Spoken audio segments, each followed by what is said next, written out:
I am who I am. Say to the Israelites, I am has sent me to you. Say to the Israelites, Yahweh, the Elohim of your fathers, the Elohim of Abraham, the Elohim of Isaac, the Elohim of Jacob, has sent me to you. This is my name forever, the name by which I am to be remembered from generation to generation. Let the sun shine down in Scotland, oh. Let the sun fill the streets and warm the homes and warm the hearts. Draw the people outside to your freedom.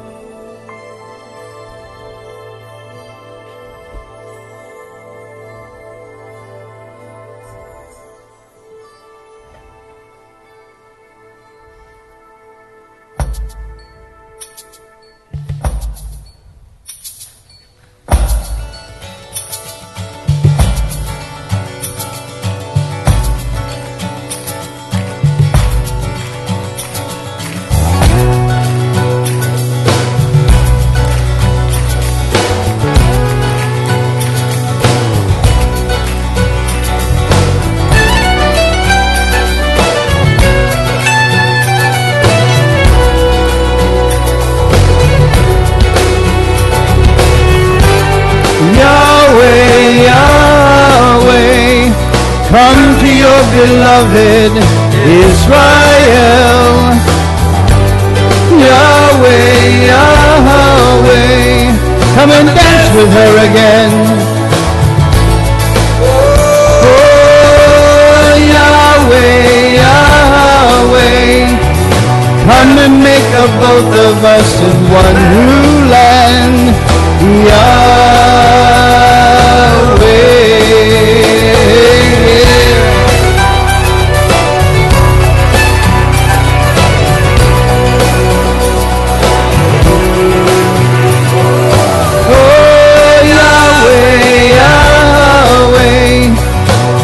Rebuild the tabernacle of your praise.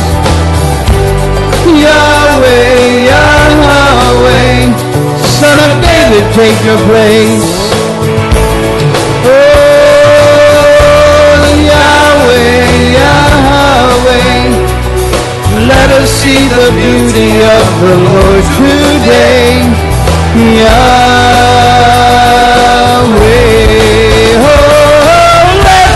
sun, let it shine again on the streets of Jerusalem. Oh, let the sun, let it shine again.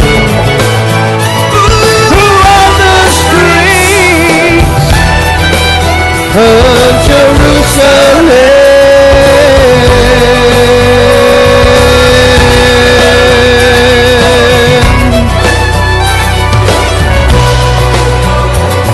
Oh, Jesus! Yahweh, Yahweh, come to the tabernacle of your praise. Yahweh, Yahweh, Son of David, take your place. Hey, Yahweh, Yahweh, let us see the beauty of the Lord today. Yahweh, oh, let the sun, let it shine again on the streets of Jerusalem. Oh, let the sun, oh, let it shine.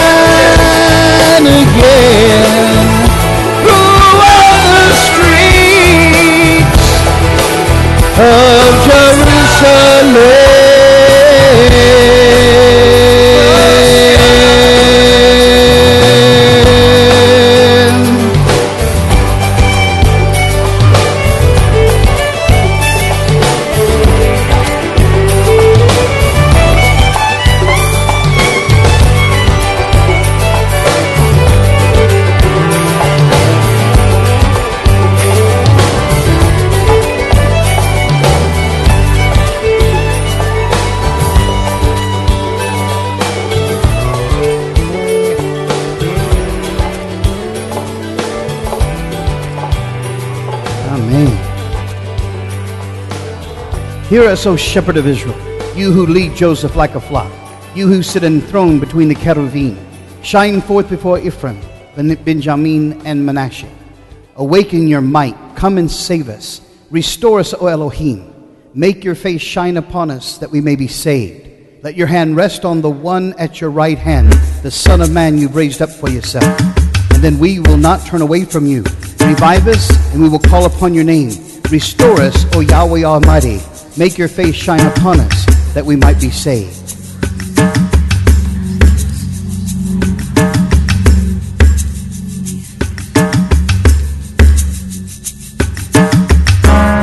Who is moving on the water?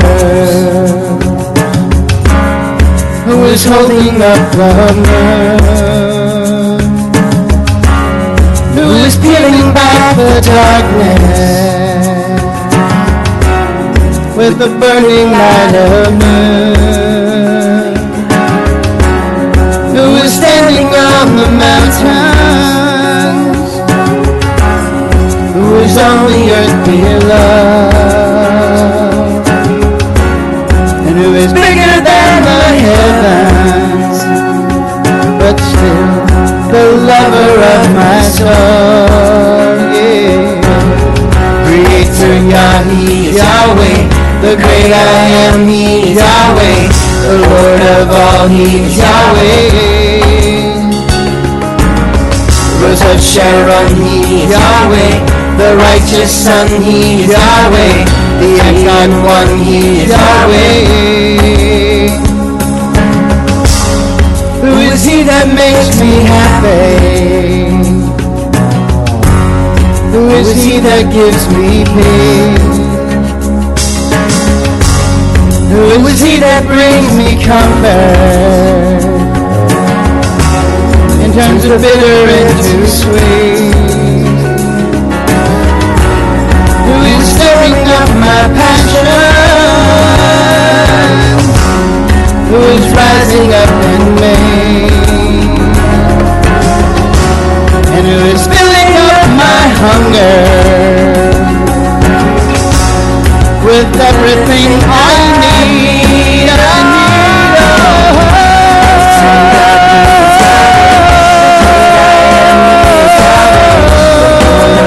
He's Yahweh. Rose of Sharon, He is Yahweh. The righteous Son, He is Yahweh. The Icon One, He is Yahweh. You are holy and eternal, and forever You will reign. Every knee will bow before You, and every tongue will confess Your name. All the angels give You glory as they stand before Your throne. In here on earth we gather to declare Your name alone, alone.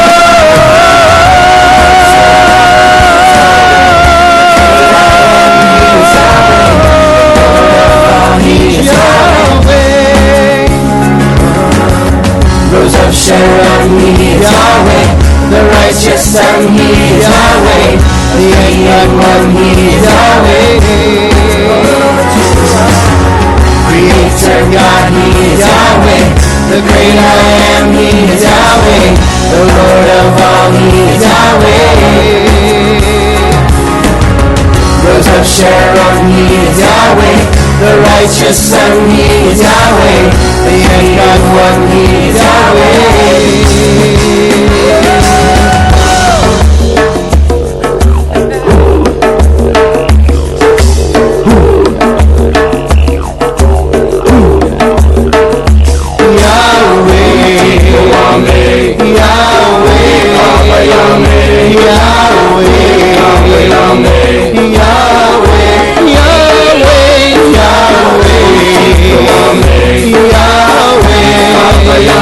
He's Yahweh.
He is Yahweh, the faithful.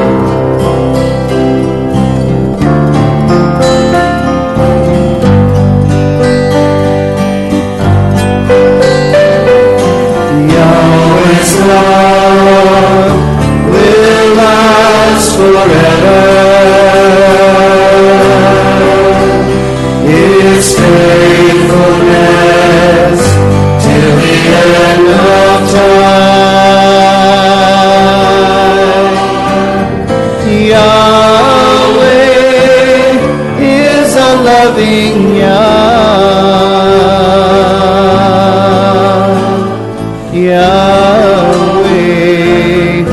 the faithful one. Have no fear, for I am with you, and I will be your shield.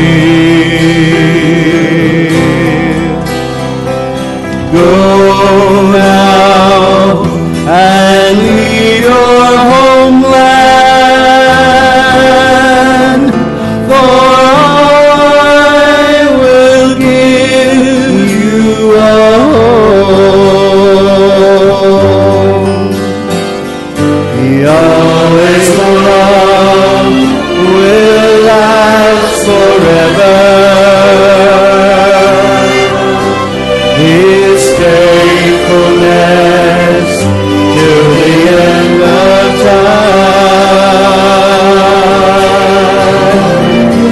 Yahweh is a loving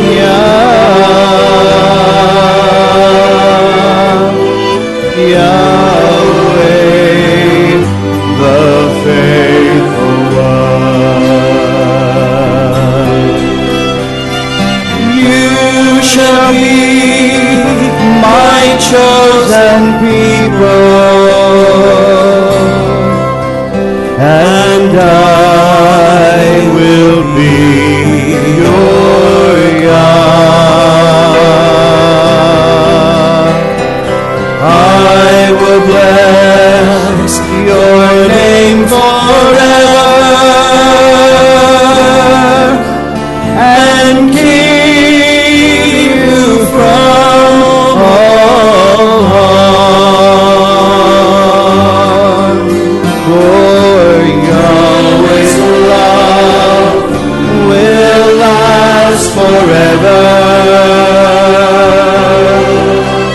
His faithfulness till the end of time.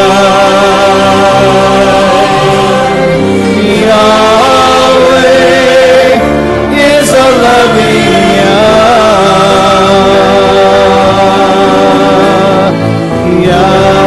Yahweh, the faithful one. Sing now, our land before you. It's rich with food and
Yahweh,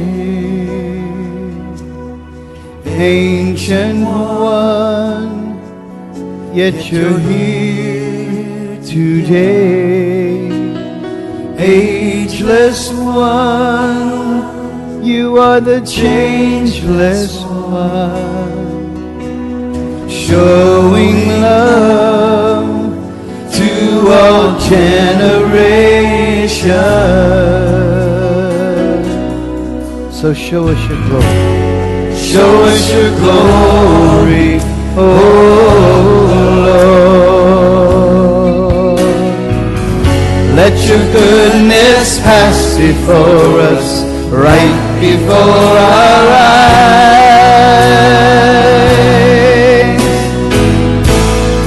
and we will worship, and we will bow down, and we will call you Lord,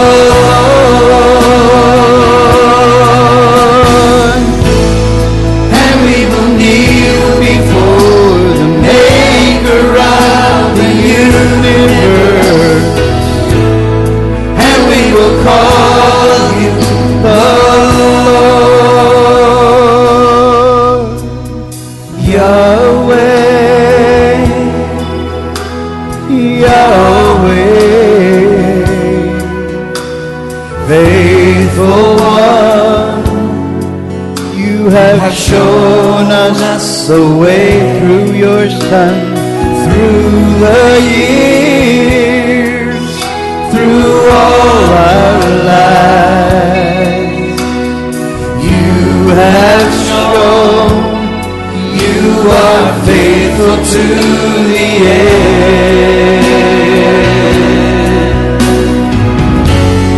Show us your glory, oh my Lord. See your glory.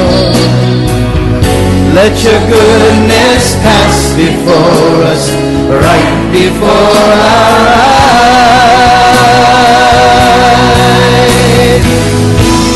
and we will worship, and we will bow down, and we will call you Lord of all our lives, and we will kneel before the Maker of the entire universe, and we will call you our own Lord, and we will worship, and we will bow down, and we will call you Lord,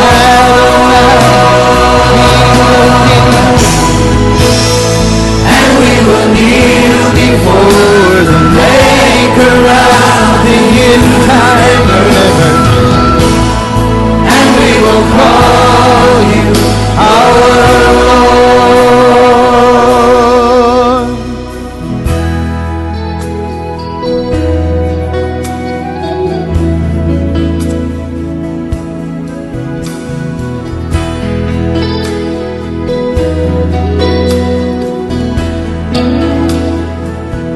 You were faithful to Abraham, and you were faithful to Moses.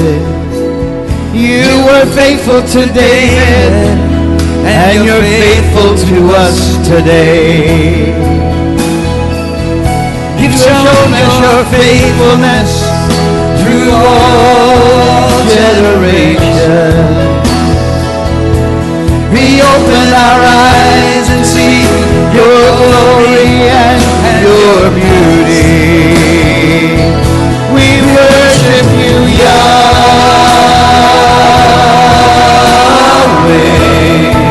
He's the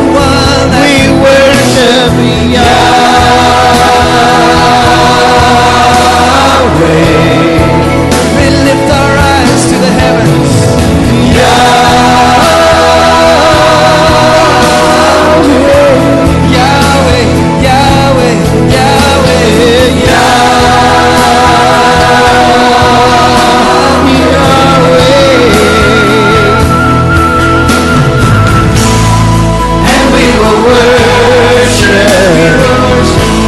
And we will bow down. And we will call you the Lord of our lives. And we will kneel before the Maker of the universe. And we will call you our Lord. And we will worship. And we will bow down. And we will call you the King of Kings and Lord of Lords. And we will kneel before the Maker of the universe. And we will call you Adonai, my Lord. Yahweh, we worship Yahweh.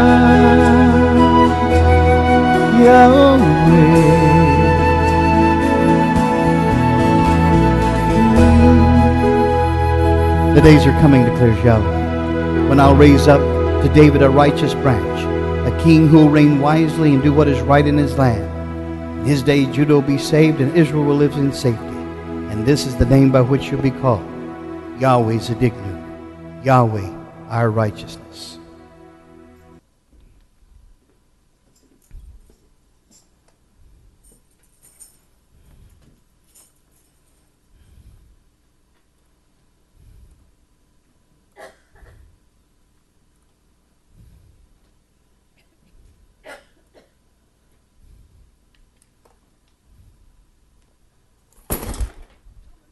Bless your heart.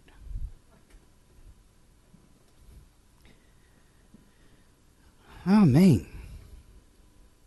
Well, if you wanted to know if man was basically good or not, I think we answered that question this week. Well, over 12 people watched a man throw another man on the subway tracks in New York City, and then watched as the train came and ran over him, while a photographer caught everything on film. Interesting. We're still dealing with the materials of the tabernacle. Tonight we're going to pick up where we left off with the acacia wood. The people are bringing the things that are needed to build the tabernacle, and one of the things they brought in their offering was acacia wood. Atzei shatim, acacia wood, and it speaks of durability. The name of the shittah tree comes from the root shotat, meaning scourge or whip. The word shittah means sticks. And this is a wild tree that plentifully grows throughout the Middle East, in fact, around the world. The wood is hard and very heavy, indestructible by insects, and has a fine, beautiful grain. It was remarkably luxuriant in dry places, sometimes attaining a height of 20 feet. It had lovely yellow flowers, and like I said, it is insect resistant, much like the cedar tree. Acacia wood was used in the making of mummy cases for this reason. This acacia wood undoubtedly speaks of the incorruptible humanity of King Messiah Yeshua, for we're told that his humanity would never see corruption. Therefore, when Messiah came into the world, he said, "Sacrifice and offering you did not desire, but a body you prepared for me." Hebrews 10:5 and 6. Therefore my heart is glad and my tongue rejoices. My body also will rest secure, because you will not abandon me to the realm of the dead, nor will you let your Holy One see decay, says Psalm 16:9 and 10. Yahweh's Holy One, the Son of Man, had a body prepared for him by his Father, and that body is now in a glorified form, in that tabernacle not made with hands, in heaven right now, ever interceding for the saints, as the Melech Zadik, the high priest, and one day will return for us and glorify us also. Dear friends, now we are children of Yahweh, and what we will be has not yet been made known, but what we know, that when Messiah appears, we shall be like him, for we shall see him as he is. 1 John 3 and 2. How was Messiah, Yeshua, described after he was glorified? Well, his hair was white like wool. His skin was bright as brass. His eyes were like the flame of fire. And out of his mouth came a double-edged sword. Awesome. We will be like him, that passage says. Next, they brought the oil of illumination, the shamin ma'or. Or is light. It is the oil of illumination, and it speaks to us of revelation. The word shemen, or oil, comes from the Hebrew root shaman, meaning to become fat. In relation, shemen is the juice of the olive that becomes oil, that for illumination. Oil is often referred to as a type of the Holy Spirit. In this case, it speaks of the revelation power given to the believer to guide him into truth. Yahweh, your righteousness is everlasting, and your Torah is the truth. How do you know that? Revelation. The Spirit of truth will guide you into all truth. How? Through revelation. The Torah and to the testimony. If they speak not according to this word, it's because there is no light or revelation in them. Next, they brought the spices, the basamim. We smell those spices at the close of Sabbath during Havdalah. We haven't done that in a while here, but you remember the basamim, those spices, were for everything from the incense to the oil. Basem means spice, from the root word basam, meaning sweet smell or sweet odor. Yahweh said to Moses, take fragrant spices, gum resin, onycha, galbanum, and pure frankincense, all in equal amounts. Exodus 30 and 34. Where did they come from? The people had to bring them in an offering form. You couldn't go buy anything. They were traveling in the wilderness. There's no shops out there. Now there appears to be, in that passage, it seems like there's only 3 spices added to frankincense. There seems to be that. However, this is a loose rendering of the spices used both in the anointing oil and the ketoret or the incense. Due to the prohibition of the common people to use it for common purpose, the recipe is not included in the Torah, just the highlights were. Whoever makes perfume like it and puts it on anyone other than a priest must be cut off from their people. Exodus 30 and 33. In other words, the oil or the spices, once it comes together, in incense form or oil form, is consecrated. That's why I said this speaks of consecration. Now the rabbis taught, and I'm quoting the Talmud, the rabbis taught, how is the incense mixture formulated? 368 mina were in it, 365 corresponding to the days of the solar year, and a mina for each day, half in the morning and half in the afternoon, and 3 extra mina, from which the Kohen Haggadah would bring both his handfuls into the Holy of Holies on Yom Kippur. He would return them to the mortar on the day preceding Yom Kippur, and grind them very thoroughly so that they would be exceptionally fine. 11 kinds of spices were in it, as follows. Number 1, stacte. Number 2, onycha, mentioned. Number 3, galbanum, mentioned. Number 4, frankincense, mentioned. Each weighing 70 mina, and each corresponding 19.02% of the total weight. Number 5, myrrh. Number 6, cassia.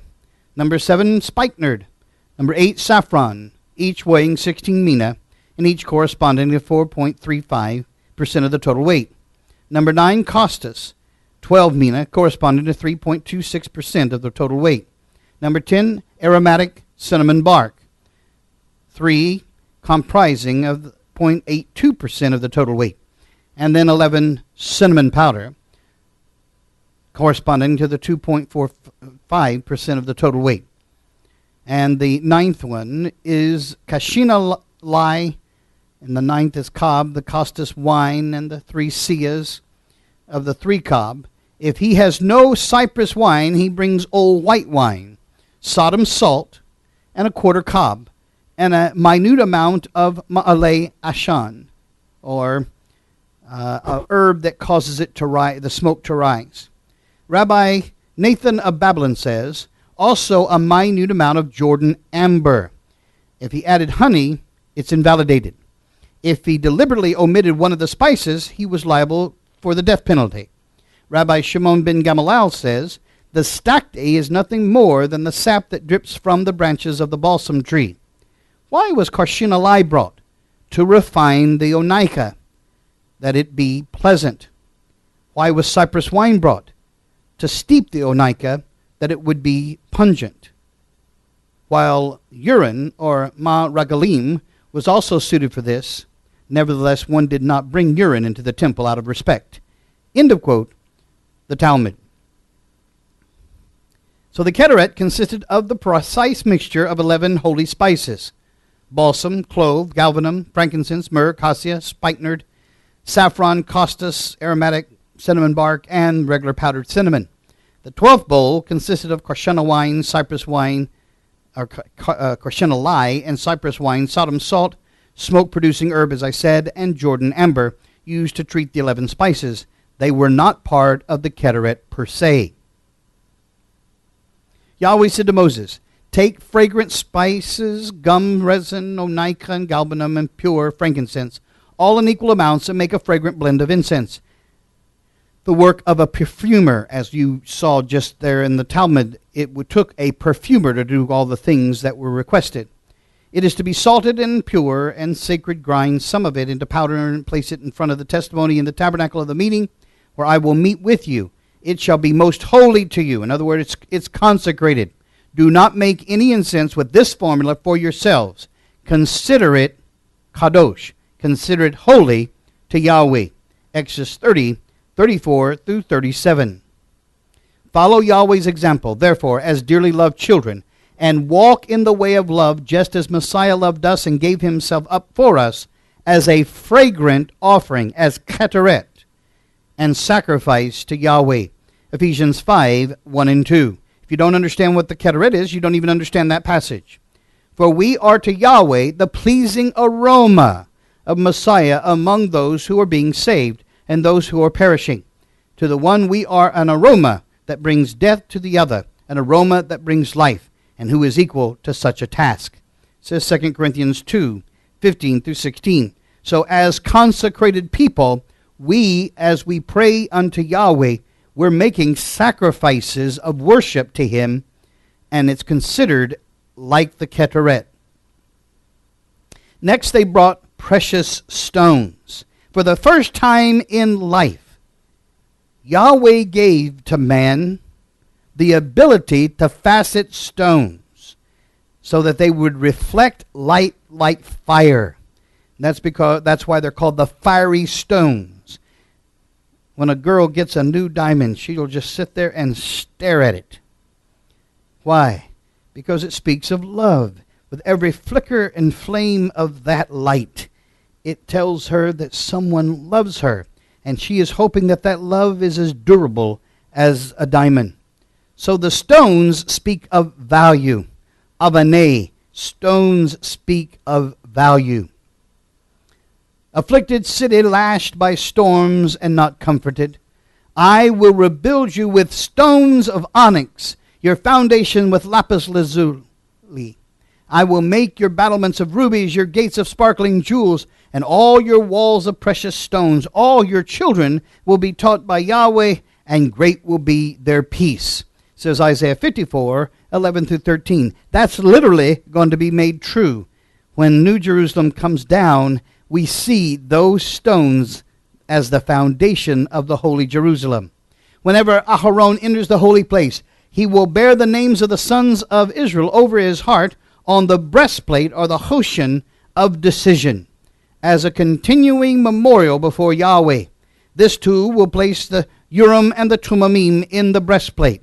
Now, because they're thinking with Western minds, it's been said that they must have put dice inside behind the breastplate, and they would pull them out anytime they needed to hear from the Lord, and they'd throw the dice.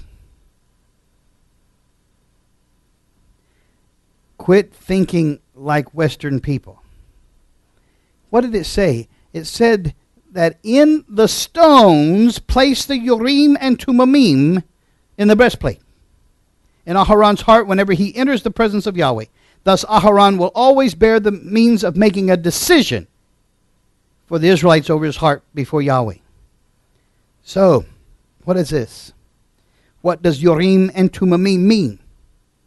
The lights and the splendor. He would get the breastplate on, and he would face the menorah. And on the menorah were the 22 letters of the Aleph Beit. And as those lights and splendors ricocheted off of those stones, it dictated like on keys on a typewriter or a computer. And the scribe would write down the letters, and Yahweh would speak what decision to make. That's how important these stones were. Not only were they priceless in value, they were priceless in what they brought in revelation power. When we see that precious stones represent precious truths, we shall see that the general lesson afforded by a contemplation of this breastplate of precious stones is that we ought to worship Yahweh from an intelligent and enlightened state of mind. On the heart should be precious stones covering the names of the 12 tribes of Israel. Yahweh declares that the mind could be illuminated by truths, as well as the heart be warmed by love when we appear before him. That precious stones represents truth, seen in clearness, is manifested from many portions of the divine word. I would encourage you to go to the cases in the foyer and look at the representation of the breastplate, and it'll be a blessing for you. Lastly, we're now going into the sanctuary. We've brought all the things that we needed to make the holy items. And now it's time to go into the Mikdash, the sanctuary. Then have them make a sanctuary for me, and I will dwell in them. Exodus 25 and 8. Notice what it says. Make a sanctuary for me, and I'll dwell in them. Yahweh wants to dwell in his people. Yahweh desires to be close to his people and wants to have fellowship with them. In order to facilitate this worship experience, Yahweh told Moses to construct a sanctuary. Now the tabernacle, all of it's not sanctuary. The sanctuary is the holy place in the Holy of Holies. But it all speaks of worship. See, you come into the way. And as you're coming in, you're making a sacrifice of confession before the graven altar. And as you go in past the graven altar is the laver, speaking of cleansing. You cleanse yourself. If you have aught against your brother, you go to your brother and you get it right. And then from there, the cleansing is speaking of forgiveness. You cannot worship holding a grudge against anyone. Listen to me. There's a grudge in your heart, then everything you do after that is not worship. Oh, but Rabbi, yeah, I can sing. Doesn't matter. It's a racket until you get it right. I can play an instrument. It's clanging until you get it right. If you have aught against somebody, it nullifies your worship. Let it go. You can't hold on to Yahweh and hold on to a grudge. Are you hearing me? So, you cleanse yourself at the laver. Then you can go into the holy place for worship. And once you are worshiping Yahweh, Yahweh comes down and inhabits your praise. And that's what the Holy of Holies speaks of, the encounter, the theophany. Now you're communing with Yahweh, like Moses on the mountain. In fact, the sanctuary gives us a Sinai experience. Gentlemen, let me tell you something. If the Talit is your personal sanctuary, every time you get into it, you can have a Sinai experience. Ladies, when you put on your veil, you're going in to that holy place.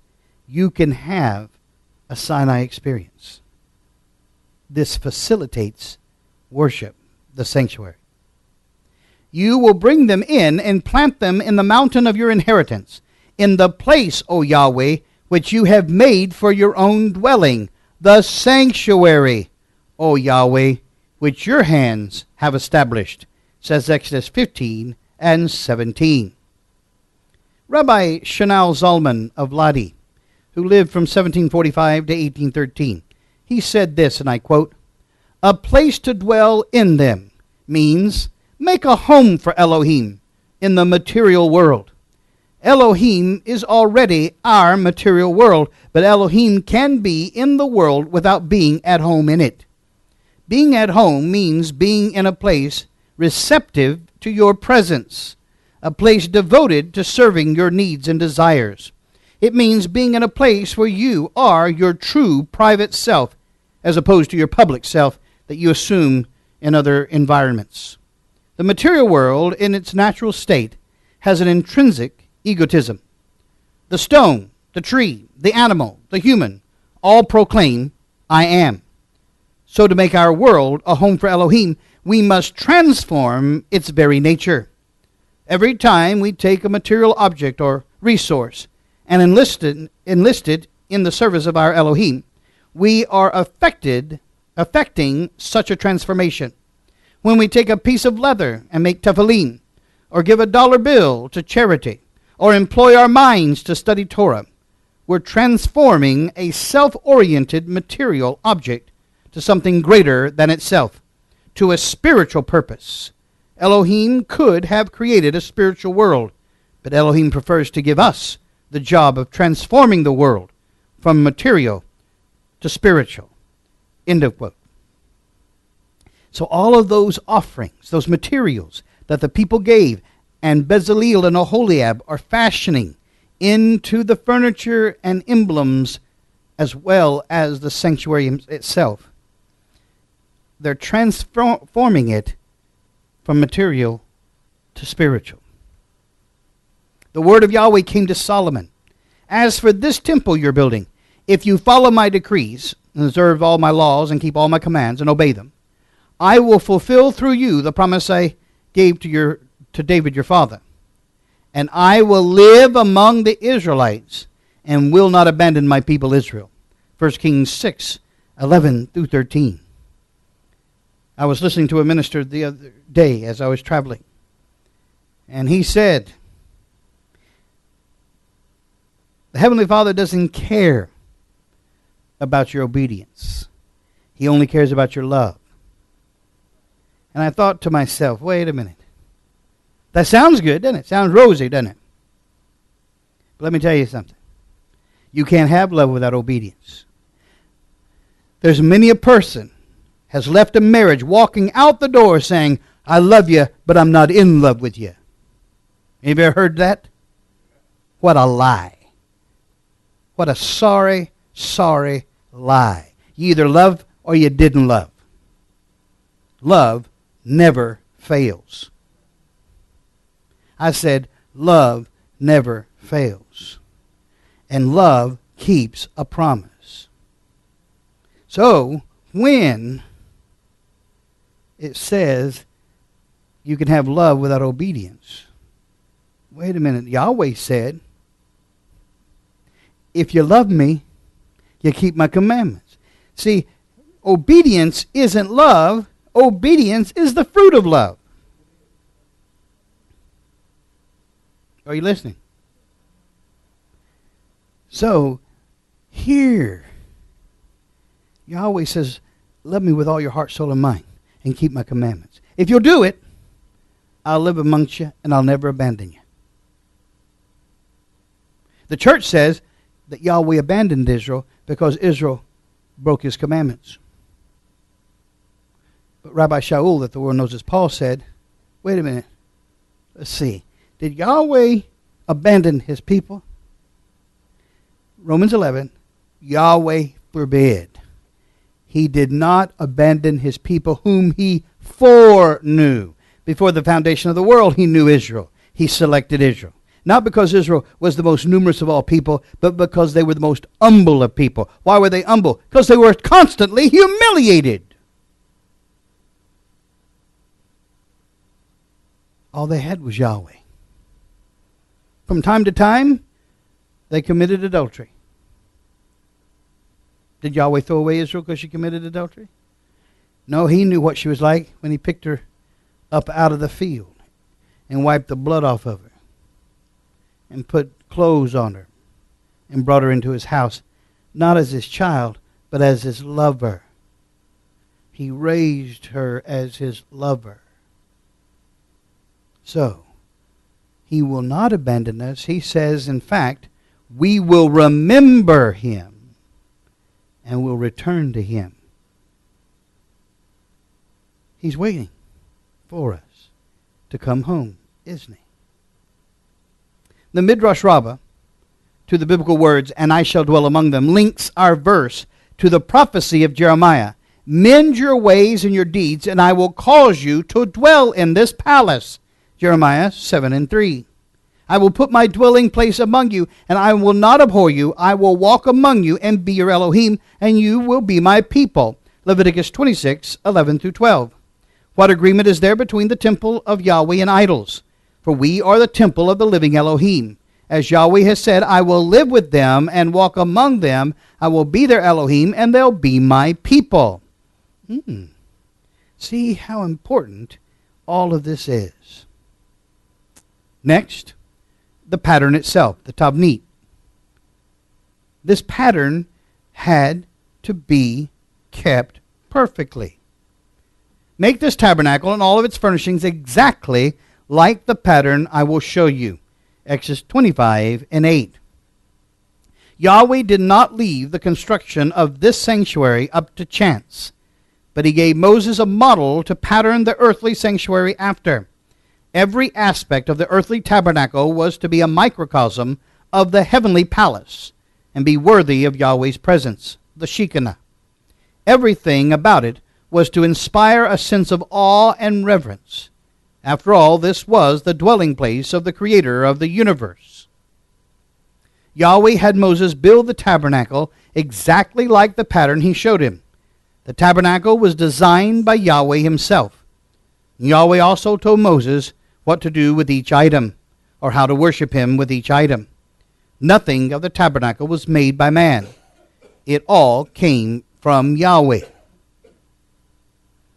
It was necessary then for the copies of the heavenly things to be purified with these sacrifices, but the heavenly things themselves with better sacrifices than these. Hebrews 9:23. The tabernacle was not only a place of worship showed to Moses by Yahweh, but Yahweh showed Moses the heavenly tabernacle, his palace. This means that the tabernacle, and later the temple in Jerusalem, were exact copies of the place of worship in heaven. Yahweh wanted us to know how he was worshipped in heaven, and he took the time to show Moses exactly how worship is done in heaven for our benefit. You worship what you do not know. We worship what we do know, for salvation is from the Jews. Yet a time is coming, and has now come, when the true worshippers will worship the Father in spirit and in truth, for they are the kind of worshippers the Father seeks. Yahweh is spirit, and his worshippers must worship him in spirit and in truth. John 4:22-24. That was what the whole tabernacle system was about, was to elevate us from this plane to the next, from the earthly to the celestial. Next is the Ark of the Covenant, the Aron Kodesh. Have them make an ark of acacia wood. So those materials that they brought in, some of those items were acacia planks. He said, use that to make the ark. 2.5 cubits long, 1.5 cubits wide, and 1.5 cubits high. Overlay it with pure gold, both inside and out, and make a gold molding around it. Cast 4 gold rings for it, and fasten them to its 4 feet, with 2 rings on each side and 2 rings on the other. Then make poles of acacia wood, and overlay them with gold. Insert the poles into the rings on the sides of the ark to carry it. The poles are to remain in the rings of this ark. They are not to be removed. Then put in the ark the tablets of the covenant of the law, which I'll give you. Exodus 25:10-16. The word ark is an acronym for Aron Kodesh. Notice we take the 2 letters, A and R of Aron, and the K from Kodesh, to form the word ark. The word Aron means a chest or a box, while Kodesh means holy. So the Aron Kodesh is the holy ark. The Ark of the Covenant is famous. I'm not sure how many people know about the Ark of the Covenant before the movie Raiders of the Lost Ark, but certainly a lot more people know about it now that the movie's been out. I can tell you back in 1987, I walked into this antique store in a small town in Texas called Hillsboro, and my eyes went right to the back corner. Stored high atop on the antique wardrobe was a 1/3 scale scope of the ark. I asked the owner, how much do you want for the chest? She said, oh, I don't know. I don't even know what it is. I think it's religious. I said, I think you're right. How much? She said, $300. She said, there's some things in it. I said, really? She opened it and I peered inside. And my eyes widened, my heart began to race. She lifted the contents out of the chest, one by one. I hardly could contain myself. The first item was the high priest's mitre, that crown. Then the Aaronic priest's mitre. And after that, an Aaronic robe, and the incense urn, and the manna bowl. And I took a breath and asked, how much for the chest and everything in it? And she said, $300. And I said, I'll take it. I didn't have any money except $20 in my pocket. And she said, well, we can put it on layaway. I normally ask for a third down, but I'll take the 20. Must have been a slow week. And every time I got money in my pocket, I raced down to that store to put it down on the ark. And I finally paid it off. And now it sits atop the ark in our sanctuary. And it's the first thing you see when you come to our website.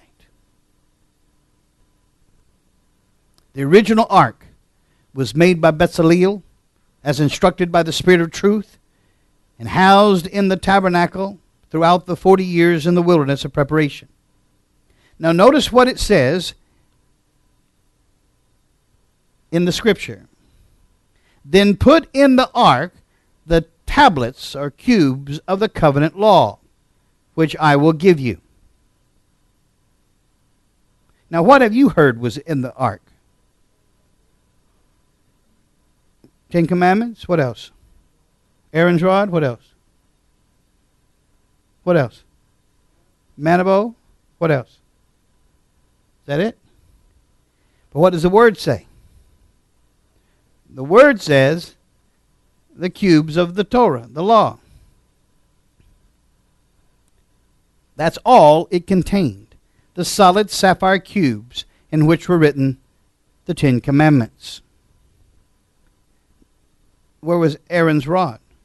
Aaron's rod was to stand before the testimony, before the ark. Where was the mantle supposed to be? On the ground before the tabernacle. Opposite their twins in the holy place. What do I mean by that? What was Aaron's rod made out of? An almond tree. It was a branch of an almond tree, wasn't it? And it budded, didn't it? What was opposite the curtain to that? The menorah. And what was the menorah supposed to be? It was to represent an almond tree with its blossoms and its bowls, right? The manna bowl, what was opposite it in the holy place on the curtain? The table of showbread, or the bread of the presence.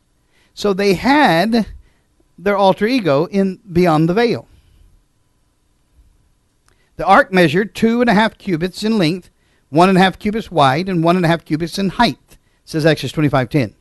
The royal cubit that we believe was used measured 524 millimeters, or 20.62 inches. The ark covered inside and out with gold. How? Rashi explains it like this. 3 boxes were made. The primary one of acacia wood. A second larger one was hammered out of gold, and the acacia box was placed into it. And lastly, a smaller box, again hammered out of the gold, placed inside the acacia box and crimped closed. But the box was covered inside and out. In Exodus 25:17-22 says, make an atonement cover of pure gold, 2.5 cubits long and 1.5 cubits wide, and make 2 cherubim out of hammered gold at the ends of the cover. Make 1 cherub on one end and the second cherub on the other. Make the cherubim of one piece with the cover as the 2 ends. The cherubim are to have their wings spread upwards, overshadowing the cover with them. The cherubim are to face each other, looking forward or looking towards the cover. Place the cover on top of the ark and put in the ark the tablets of the covenant law that I will give you.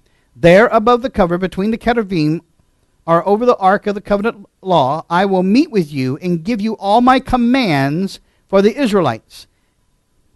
End of quote. Cherub means guard.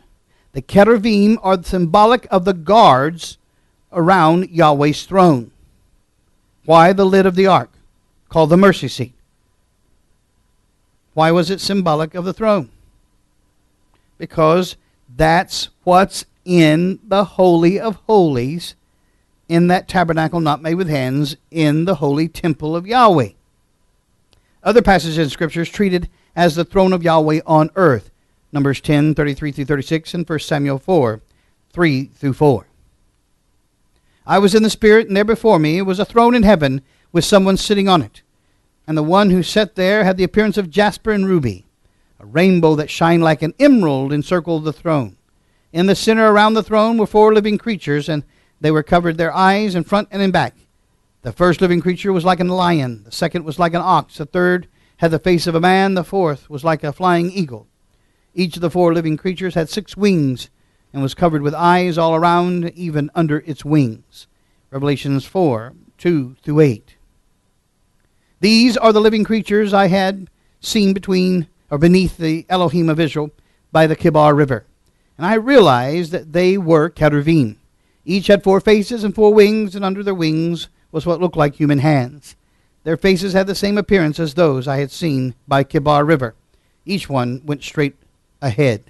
Ezekiel 10:20-22. Now here's an interesting question. Why did Yahweh break his own commandment about making a graven image in Exodus 25:18 and 20 and Numbers 21 and 8? What did he say? You shall not make for yourself an image in the form of anything in heaven above, or on the earth beneath, or in the waters below. Exodus 20 and 4.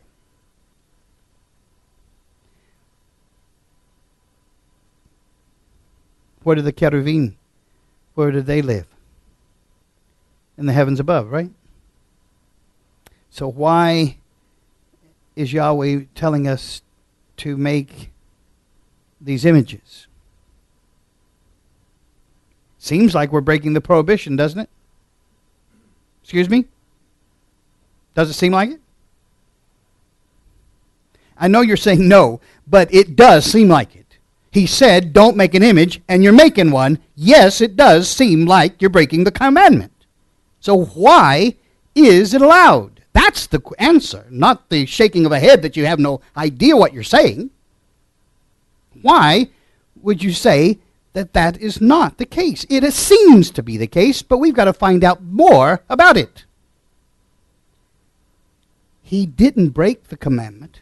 The commandment you are referring to in Exodus 20 and 4 required people not to make for themselves a graven image. These words make all the difference to the meaning. They were not to bow in worship of an image. There is no suggestion made or implied in the verses mentioned in the question of worshiping the cherubim, decorations on the mercy seat, or even the brass serpent for that matter, that later they did worship, didn't they? Yahweh communicated with Moses from between the two cherubim on the ark cover. So why did they have to be there? They had to be there because they're in heaven. But they're nondescript because they're not supposed to look just like a cherubim. They're only to suggest cherubim. Are you understanding what I'm saying? Because they're hammered out, not carved. Yahweh communicated with Moses from between the two cherubim on the ark cover. Why? Because he communicates us from the heavenlies between the two cherubim. Therefore, above the cover between the two cherubim, there are over the ark of the covenant law, I will meet with you and give you all my commands for the Israelites. In other words, he'll communicate these commands to us between the two cherubim, according to Exodus 25 and 22. Carried in the lead as the Israelites traveled through the desert. It also accompanied them into battle at the walls of Jericho. Later it was captured by the Philistines, and wherever it was held, emerods or hemorrhoids inflamed the people. Soon the ark became an unwanted hazard that each town tried to pass on to the other inhabitants, oblivious to the danger. Ultimately, the Philistines paid tribute to the Israelites just to get them to take it back in 1 Samuel 4, 1 through 7 and 2. Because if it doesn't belong, if you're not Yahweh's people, that same presence that blesses you will kill you. Doesn't belong to you. The Spirit only belongs to Yahweh's people. Be careful who you share it with. Amen? The passage of the Terumah understands that no tabernacle, ark, or temple can contain Yahweh, as is apparent from this statement. Vayashati bi takam, dwell in them. It doesn't say he'll dwell in the temple. He says he'll dwell in his people. Exodus 25 and 8. Yahweh dwells not in, or not it, in it, but in them, as if to teach that building sacred space for Yahweh allows Yahweh to enter the people, his real dwelling place. So where is it now? In the closing scene of the Raiders of the Lost Ark, says it all. As it is stored in a CIA Warehouse 13, amongst thousands of other crated items. It's meant to be hidden from man. Even if he has already found it, it is too powerful a weapon to fall into the wrong hands. In actuality, it's being stored, but not by the CIA in Warehouse 13. Jeremiah hid it in a cave in the mountains of Nebo.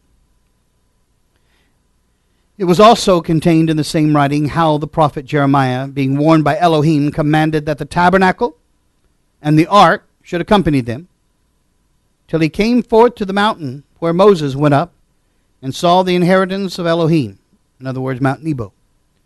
And when Jeremiah came to it, he found a hollow cave, and he carried into it the tabernacle and the ark, and the altar of incense, and then he stopped the door.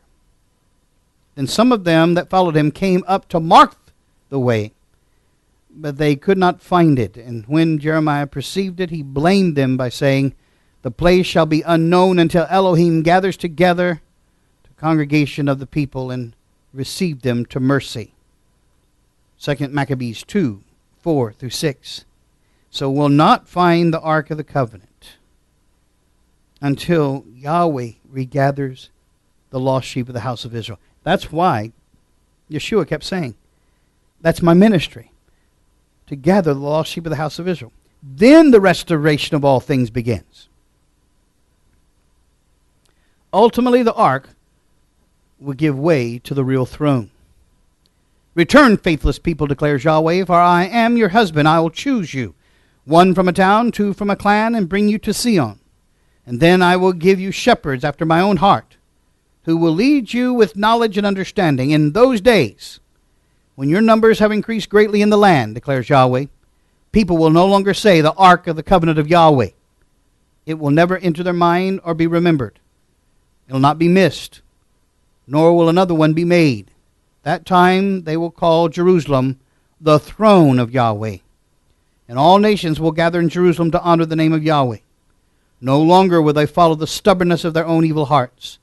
In those days the people of Judah will join the people of Israel, and together they will come from a northern land to the land I give your ancestors as an inheritance.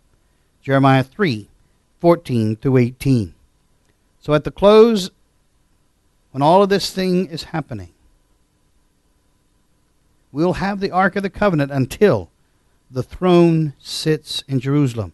And then the Ark will be secured in a holy place, locked up, never to be seen again, never to be remembered again. Where is that place? Yahweh says that there is an altar in the middle of Egypt and at the border of Egypt. This ancient stone altar. So where will the ark be housed? The ark's dimensions are described in Scripture as 2.5 cubits by 1.5 cubits by 1.5 cubits, or 45 inches by 27 inches by 27 inches. Curiously, this is the exact volume of the stone chest, or the coffer in the king's chamber in the Great Pyramid in Egypt. That pillar, that altar, in the middle of Egypt and at the border of Upper and Lower Egypt. Could it be that's where it's to be housed for all eternity? In that day, there will be an altar to Yahweh in the heart of Egypt and a monument to Yahweh at its border. It'll be a sign and a witness to Yahweh Almighty in the land of Egypt when they cry out to Yahweh because of their oppressors. And he will send them a Savior and a defender, and he will rescue them.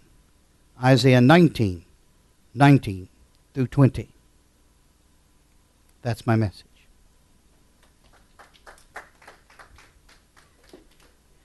Any questions before we leave tonight?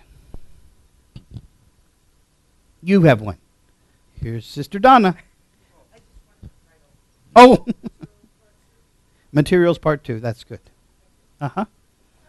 No, that's fine. And you might tell the people on the internet that they can send for these lessons.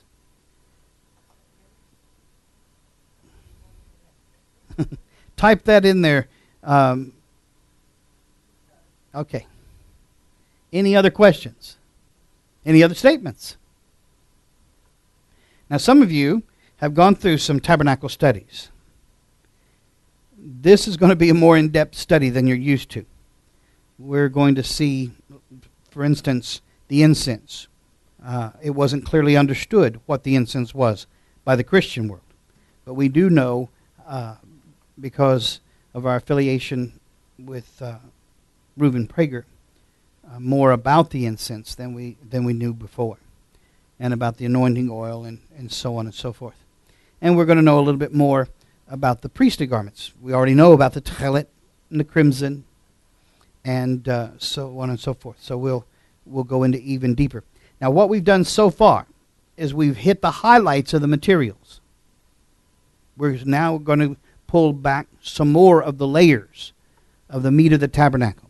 And we're not going to let it go until we really have a good understanding about the tabernacle. Then we'll go into the temple, because you can't understand the temple without a pure understanding of the tabernacle. Okay? Okay. Here you go. Let's get that microphone to you so that the people on the internet can hear you. Yes, you do. They need it. In the tabernacle, Mm-hmm. you were talking about the divine love Mm-hmm. of the Spirit. That's right. And therefore, when the priests were in the holiest of holies, or when God's people, Yahweh's people. Yahweh's people, Uh-huh. are united Mm-hmm. with that divine love, Mm-hmm. explain to me how that supernatural entity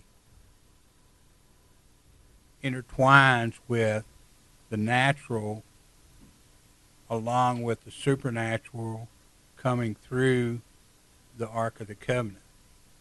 First of all, you know that we all want to be loved. We have an insatiable desire to be loved. And in fact, most of your problems can be traced back to whether you were loved by your parents and how you were received by your lovers. So it matters that we're loved.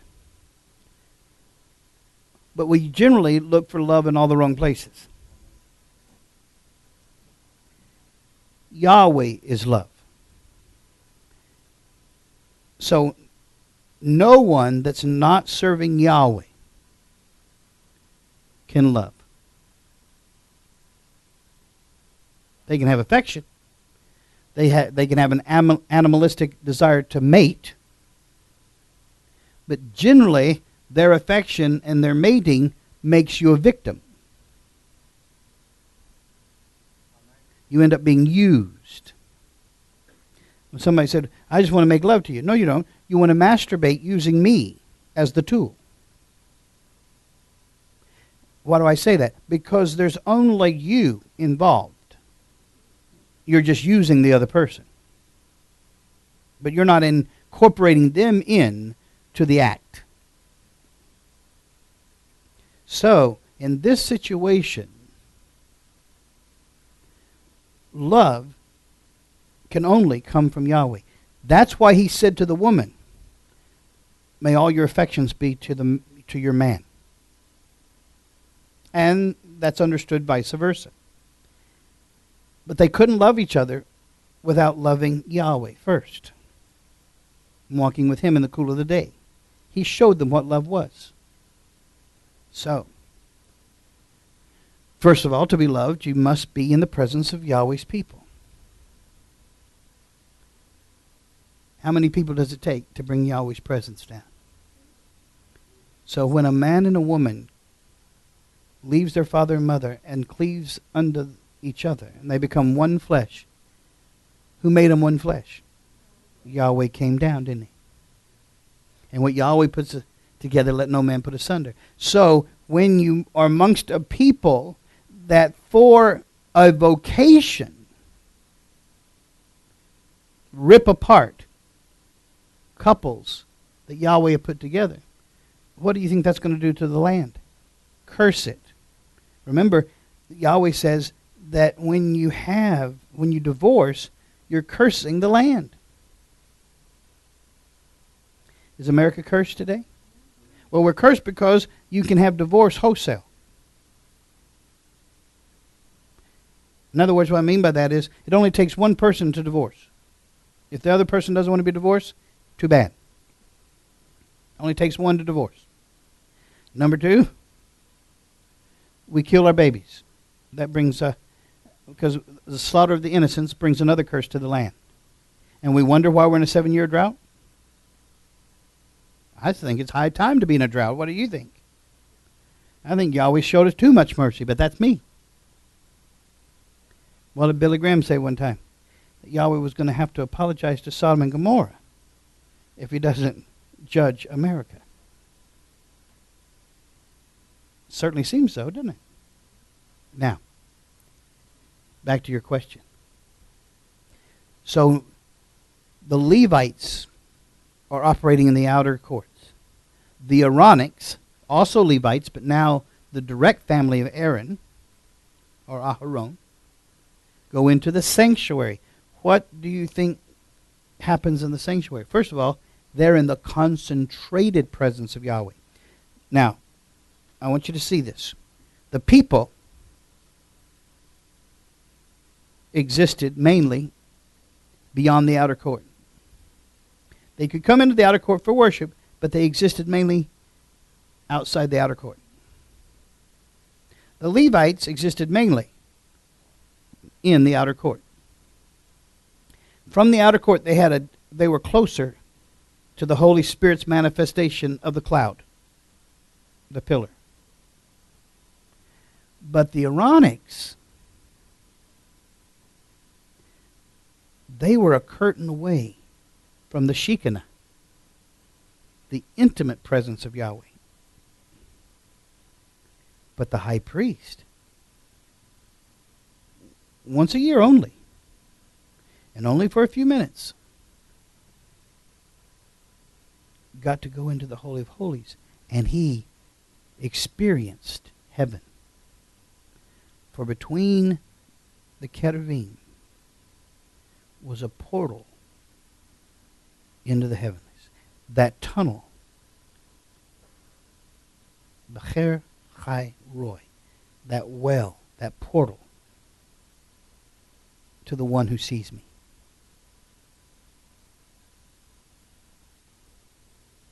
Now we know from time to time the patriarchs saw that at different places in the land, didn't it? It manifested. Like when Isaac materialized coming out from it. But it always existed between the cherubim.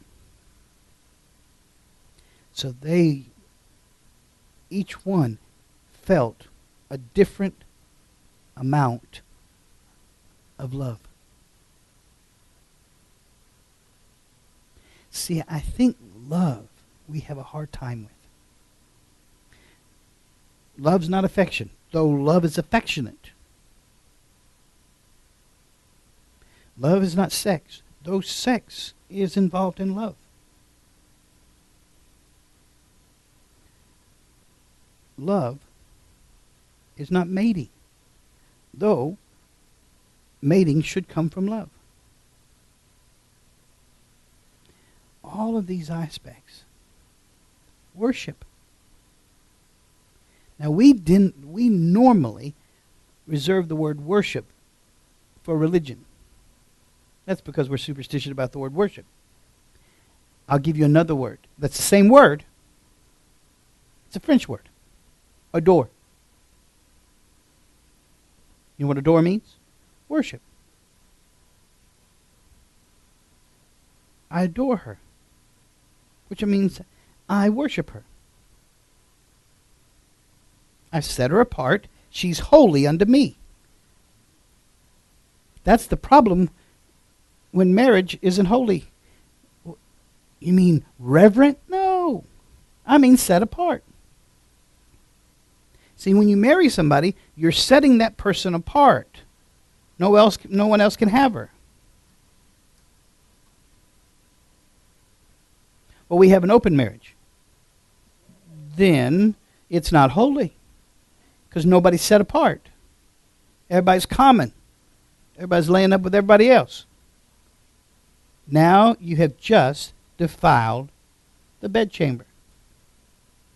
The bedchamber, Yahweh says in His Word, is supposed to be holy. The bed is undefiled.